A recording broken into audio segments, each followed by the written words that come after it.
Yeah. Let's talk Nebraska and Colorado. That's another game that a lot of people had their eyes on. It's fresh in a lot of people's memories here tonight. Nebraska 28, Colorado 10. Huskers did all of their damage in the first half. This was really a game of two halves, but nothing happened really in the second half. I think Colorado scored one touchdown, made it somewhat respectable, but didn't even get close to covering the spread. Garrett, what else can you say? Colorado's offensive line stinks once again. They gave up 6 sacks, 10 tackles for loss tonight. Shadur's running for his life. If Colorado can't turn a game into a 7-on-7 matchup, they're going to lose. Yeah, well, and the problem was even at the 7-on-7 stuff, like Nebraska was kind of kicking their tails all night. Like they were beating them on the defensive side a bunch. Yeah, they were like running pretty well, but Rayola had a pretty good game. It kind of felt like they took their foot off the gas in the second half and just kind of were like, yeah, we won this one. Let's not get anybody hurt. Let's not show anything on tape for, when we have to play somebody real later in the season. And like that's almost like what it seemed like to me, just looking at it. It seemed like they were just like, all right, we're good. We got the win. Let's stop. And again, like I'm so sorry to all of our any Colorado fans that are watching this pod. I don't know how you would have made it to this point by now because we haven't been particularly nice to your team, but it's just the whole fan base once again saying, this is where we are as a program. This is where we expect to be. And like, once again, like you just don't have it on the lines of scrimmage. We tried to kind of warn you and tell you like, hey, you got some skill position guys, but it ain't there in the line of scrimmage. Like we were told they got the guys through the transfer portal. They loaded up in the transfer portal. They got big-time tackles. Those guys weren't playing like big-time tackles tonight. And, I think maybe it's just Nebraska being a much better team. I'm very high on Nebraska. A lot of people know that. I picked them as one of my darlings this year. I think Nebraska goes and has a great season. However, I didn't see anything that told me that Nebraska was just an elite level team and Colorado was good, but just losing.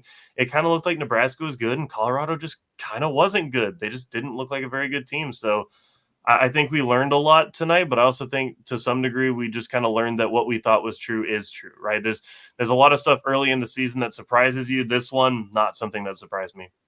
Well, and you got to do a lot of soul searching if you're Colorado, right? To go, I know you're on the road. It's a big rivalry game, but yeah, and it was a typical second half.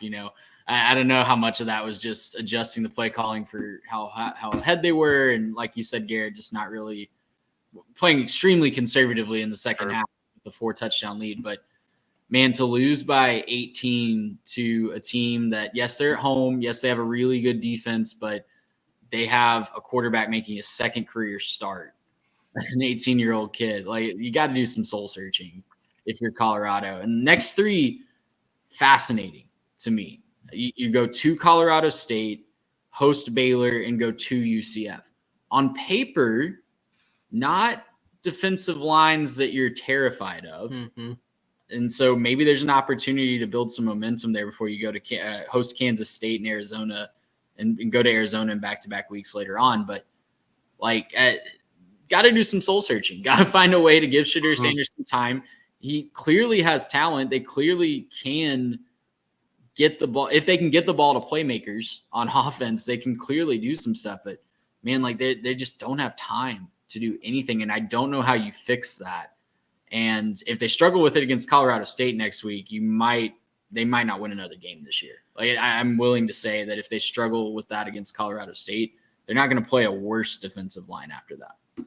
Yeah, we'll see, man. I mean, it feels like the season might be hanging on a knife's edge now. The last 2 things I'll say about Colorado: Shiloh Sanders reportedly broke his arm today, so he might be out for the rest of the season. Shadur left the field with 2 minutes left on the clock. He quit on this game. Whoever their backup is took over, which, a safety thing, player safety thing. I don't fault them there. But the fact that Shadur was walking back to the locker room while the rest of his team is still on the field, to me, it tells you what kind of a leader he is. And it tells you what the culture is like in Boulder right now, where when things aren't going well, when things aren't, going to make positive headlines for this team, unfortunately, they're not built to be able to sustain that. I know Colorado fans are going to be mad about that. I know that's not what they want to hear, but it's the truth. And I'll tell you this, from someone who has covered teams and seen that breakdown in the locker room firsthand.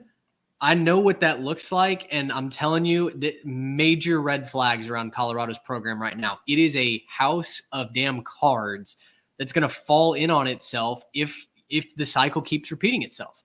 Well, the big issue for me is, like, Colorado fans are going to get mad at people for talking about it. You should get mad at your quarterback for it, because you can't just quit on your team. Like, that's a life lesson generally. Things aren't going your way, you don't just walk out, right? You don't just leave everybody else there to take that.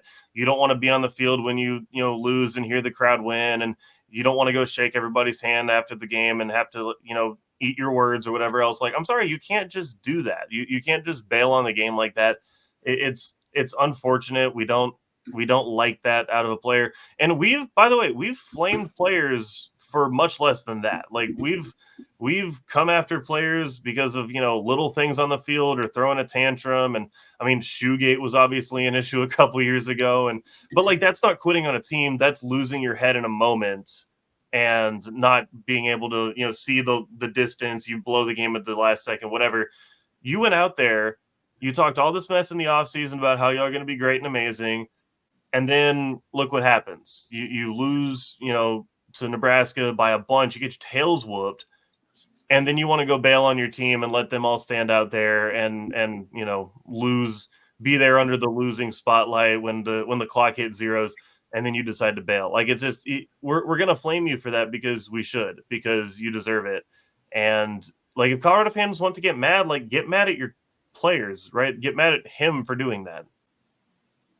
Well, real quick on Nebraska before we move on, because they did win the game, but I'm really excited to see how high they can fly, how they can use this as a springboard, because Northern Iowa next week, Illinois at home after that. They go to Purdue, they host Rutgers, to Indiana.